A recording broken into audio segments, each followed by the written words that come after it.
At around 8 a.m. on March 20th, 1995, a toxic nerve agent known as sarin was released on 5 trains in downtown Tokyo during the morning rush hour. 5 men and their accompanying getaway drivers placed packets of liquid sarin wrapped in newspapers on the floor of different trains and punctured them using the sharpened tips of umbrellas that they had brought along for just that purpose.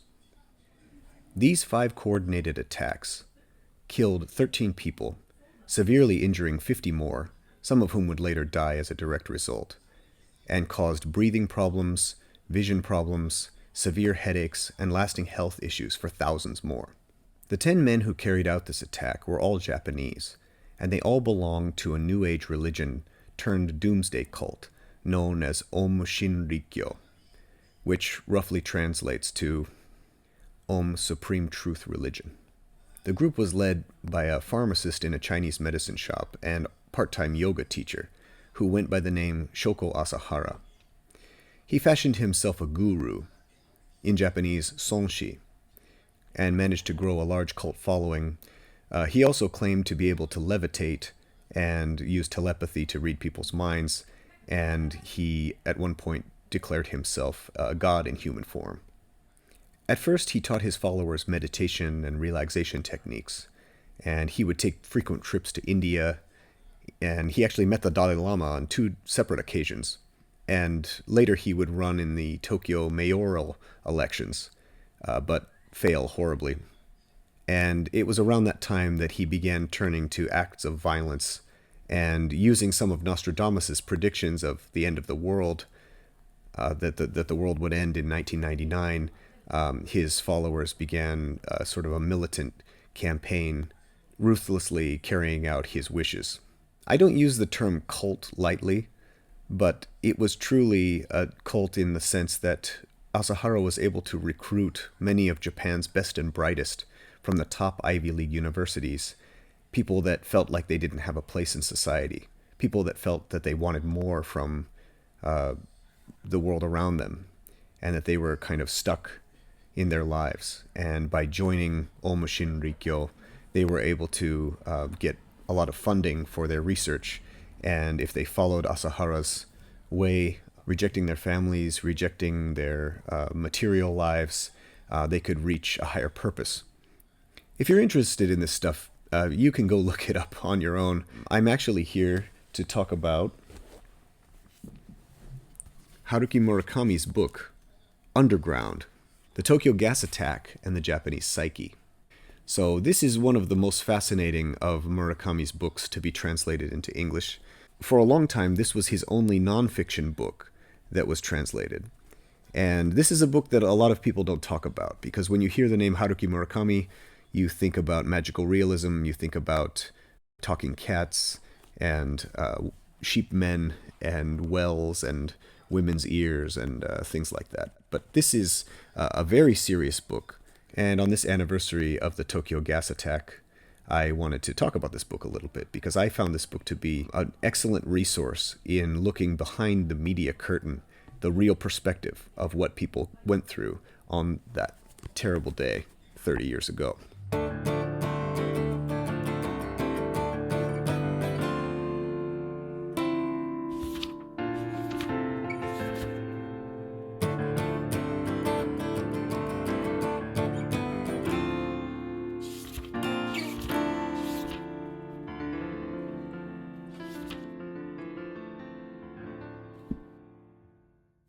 Murakami took a page from Studs Terkel. You can see good old Studs Terkel there. I have this book, American Dreams Lost and Found, where Studs Terkel went around the U.S. and he interviewed people from Arnold Schwarzenegger to the former Miss America 1978 and everyone else in between. And he writes about their dreams, the fulfillment of their dreams and what that meant, people who couldn't achieve their dreams, and he sort of picks apart the American dream in a detailed way. Well, Haruki Murakami, in a similar way, sat down with everyone from the staff of the Japan Railways, some of whom helped clean up the sarin on March 20th, and many of them who lost their colleagues because some of the colleagues that cleaned up the sarin later died. He talks to them, he talks to just everyday people about their experiences. And at the very end of the book, he actually talks to a few of the people who joined Aum, and one of whom is still, at this time, still actively in Aum Shinrikyo, which, of course, later it split apart into two separate factions, and it's sort of kind of still going now, but of course, if you're associated with it, usually you're kind of discriminated against in Japanese society. As you can see in the table of contents, you have the map of the Tokyo subway. Murakami writes a short preface, and then he goes line by line. So first is the Tokyo Metropolitan Subway, the Chiyoda Line, Marunouchi Line, Hibiya Line, and this is kind of separated when it was leaving Nakameguro and when it was departing Kita-Senju and heading toward Nakameguro. The Hibiya Line, Kodem-Macho Station. The original book was actually just this part one, in the English version, part one, where it was just a point of view from all of the survivors, the everyday, salary men and women, and also the JR staff. But then when this was published in English, it was combined with some of his essays looking back on what does this mean, and as a Japanese person, how do we take this information? We can't just dismiss these things. As well as, at the very end, some of the Omu members and what they have to say for themselves. And those interviews were published later in a Japanese magazine, and so this book has quite a bit more information than the original Japanese. I find this book interesting because it's so different than anything else Murakami has ever done, and it gives such an insight into this very strange moment in Japanese history. The second reason is, and perhaps the most personal reason, is that I live in Japan, and I have traveled on these trains many times. I've taken the Chiyoda Line, the Marunouchi Line, the Hibiya Line, and this is where my interest lies, in the people that take these trains every day, that go to work in the shadow of potential earthquakes or tsunamis, dealing with family troubles or work stress, in the everyday lives of the Tokyoites. And a lot of people have criticized the way that the Japanese media reported this whole incident and the facts that were reported versus the reality. Not to say the news is completely fake, but, what you're seeing on TV is not reality. In other words, the shock dealt to Japanese society by Aum and the gas attack still has to be effectively analyzed. The lessons have yet to be learned. Even now, having finished interviewing the victims, I can't simply file away the gas attack by saying, after all, this was merely an extreme and exceptional crime committed by an isolated lunatic fringe. And what am I to think when our collective memory to the affair is looking more and more like a bizarre comic strip or an urban myth? If we are to learn anything from this tragic event, we must look at what happened all over again from different angles in different ways. Something tells me things will only get worse if we don't wash it out of our metabolism. It's all too easy to say, Omu was evil. Nor does saying, this had nothing to do with evil or insanity prove anything either. Yet the spell cast by these phrases is almost impossible to break. The whole emotionally charged us versus them vocabulary has been done to death. No, what we need, it seems to me, are words coming from another direction. New words for a new narrative. Another narrative to purify this narrative. So this is his impetus for writing this book and for interviewing all of these people, is he really wants to find an alternative to the us versus them, the right versus wrong. It's very easy to sit back and think that you're on the right side of history, that you are morally correct, but without considering what drives people to domestic terrorism and what makes people join a New Age religion and stay with it as it becomes a violent cult. Without questioning those things, you're missing a huge perspective that needs to be examined and needs to be dealt with. I think it's very important that Murakami asks these questions. One thing about this book is that he does not provide so many answers, and he does ask Japanese people to look carefully at their own history and their own society and to think deeply about what would cause people to act in this way. So now we're joined by Jasmine, and I'd like to ask a couple questions about, to ask a couple questions to a real Japanese person. Yeah, sure. About do you remember the Tokyo gas attack, Yes, I do. 1995 March? Yes. January of that year was the Kobe earthquake. Yeah. So it was really a 1-2 punch for Japan. Yes. Can you talk about like what you remember? What I remember, okay, I was a child. I was in the elementary, I believe. Yeah. And I think I was trying to put the VHS Yeah. tape, Yeah. videotape into the TV, and I was gonna watch my favorite anime. And then the TV like was not broadcasting regular programs. Like every channel was like this, like station and ambulance. And Yeah, the news footage. I was like, this is kind of weird, But Right. I was a child, so I didn't really think about it. And then my mom was like, "Oh, what's going on?" And then she was watching it, and I wanted to watch the movie very bad. Yeah. And that's what I actually remember. Yeah. Yeah, well, okay, so then, I mean, from an adult's perspective, looking back Yeah. now, what do you think about Asahara or Aum Shinrikyo?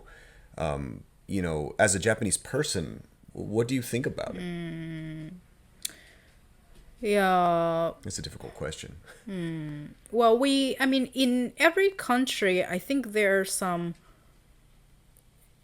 forms of like newer religions. Sure.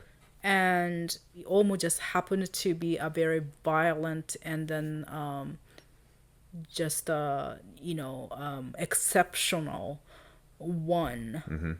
And Well, most New Age religions don't become terror organizations or, yeah, right, yeah, of course. Yeah. But that's, I think, how I understood Omu in my head was Yeah. it's just one of those religious groups. But then it was always sort of weird because on TV, Asahara was always wearing like colorful clothing. He's often in like pink Yes, jumpsuits pink. and things like that. Yeah, and he had that like long hair and beard and Right, everything, and he right. looked very strange. Yeah. Nothing Very like memorable. yeah, and they were going into the political side too. So I remember their promotions for the political activity. Right. He ran for mayor of Tokyo. Yeah, yeah. So And they had like elephant masks Elephant, and like yeah. and his face as a mask and stuff like that. They would Yes. dance on the street Yeah, corners yeah. and things like so that. so they were very different, I Yeah. guess, and very Because memorable. we should say that in Japan you do have some New Age religions. Yeah. I mean, Omu was not Yes. alone in that. I mean, they were one of many. Yes. But they were the one that happened to become. But I sort of a- suppose they were kind of standing out because Yeah. of these things. right. So when I understood that they did this huge terrorism, like I kind of, I guess I could see that because they were like becoming kind of very powerful, and I think some people were already suspicious like before this. Yeah. I think police was or They were whoever was, watching them. yeah, already watching them Murakami, closely. Murakami actually talks about in his reflection at kind of like what you said, like he remembers like how strange Omu was. Yeah. And he was walking through the streets of Tokyo and he passed by some of the elephant mask like dancing yeah. members. And he just thought like he had like this weird feeling, this Yeah. kind of uncomfortable. They were always kind of strange. Yeah, Yeah, different than like some of Yeah, the yeah, other, New Age religions. Like Murakami dismissed those. He didn't even think about those. But Omu kept coming back to him as this kind of weird one, even well before they became a Yeah. terrorist organization. So one other question that I want to ask you is one of the things that came back again and again and again in this book, and I think it has to do with the subtitle as well, the Tokyo gas attack and the Japanese psyche. Even when they smelled the sarin, they didn't know what it was, but their eyes started watering. They couldn't really see because their pupils were reduced to Yeah. pinpricks. But as sick as they felt, and around them, everyone is coughing. Every single one of these people just thought, like, well, my station is only 2 more stops. I can hang on, and like one of the ladies opened the windows, but she said before that no one had opened the windows. Everyone was just sitting there, just, coughing and sort of choking. and no one was taking any kind of action. People that saw the sarin packets on the floor did nothing. Some of the members of the JR train lines checked the trains and kind of like didn't see the newspaper packets there because they didn't want to deal with it. So reading this kind of over and over and over again, my question to you is about the Japanese psyche. What is that quality that makes people, look away and makes people just not take action when obviously something strange is happening, something, it's making you physically sick, and yet still they don't take any kind of action? Like what is that exactly? I think there are two things going on here. One, it's a Japanese personality. Like we are very, very passive, right? Very passive, and whatever it is, even if it's difficult, even if it's causing you pain, whatever it is, like we just endurance is the key. Endure. Yeah.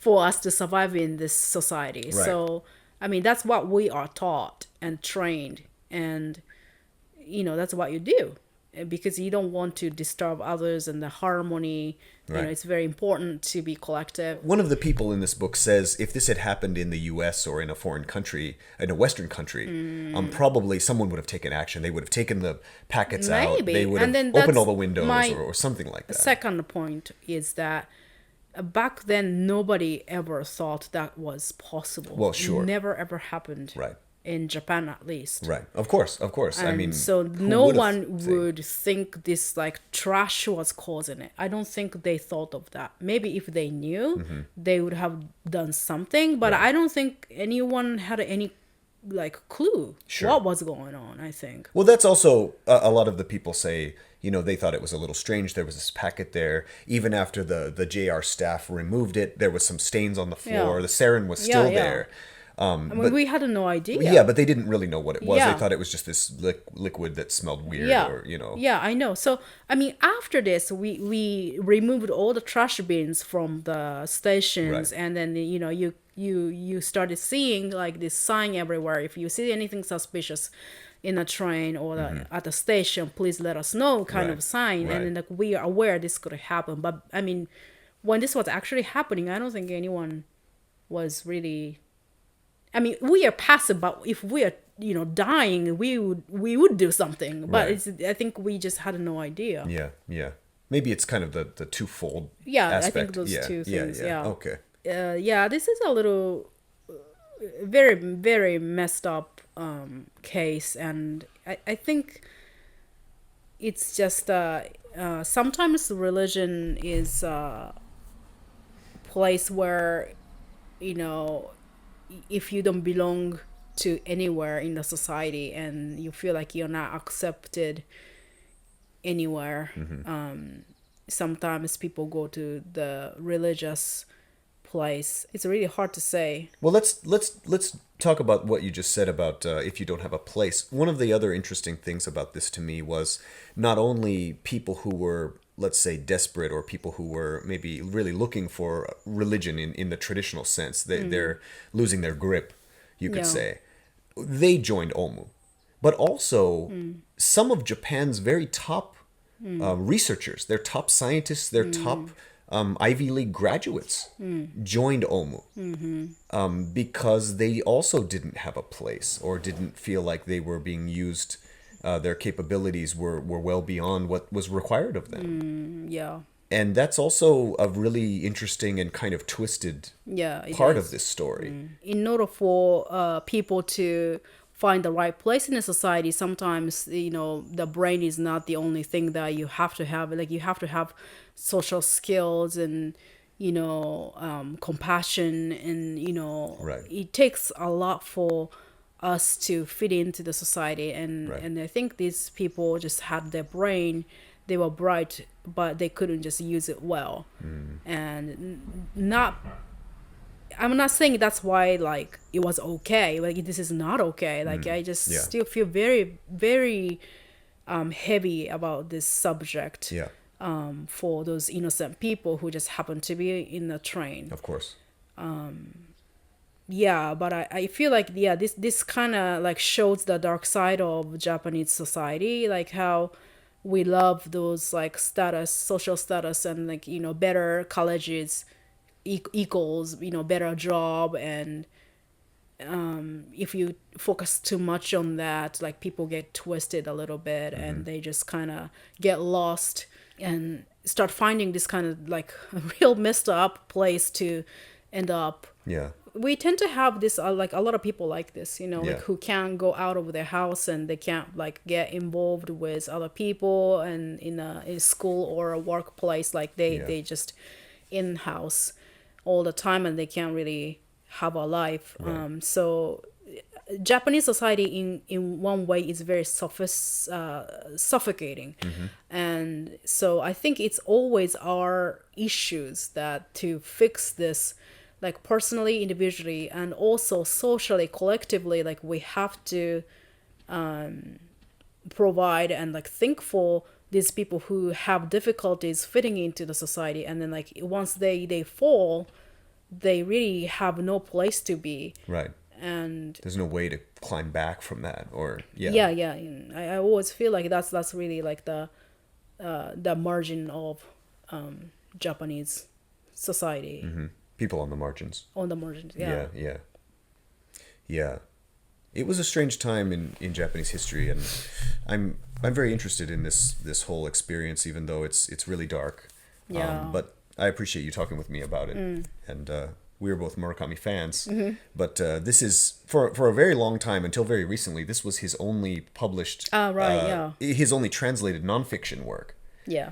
And then now they have what I talk about when I talk about running, and his conversation with Seiji Ozawa about music. I forgot the title of that one. So there are a few nonfiction things, but for a long time, this was the only nonfiction Murakami, even though in Japanese, he has so many nonfiction books. Yeah. Right? So sorry, Murakami fans out there. Yeah, I'm so sorry too. I want them to be translated. Yeah, my favorite is Murakami Radio. Yeah. And like it's really like maybe 2, 3, 4 pages of like really small essay. Like every time it's a different theme, and it's just really pointless. Well, it's really witty. Very It's witty. like silly and kind of witty, little mini essays, kind of his little commentaries on so many subjects. Yeah, like he just talks about his favorite food, like korokke, Japanese, this like fried potato essentially. Yeah, I'll show it on the screen. Don't worry.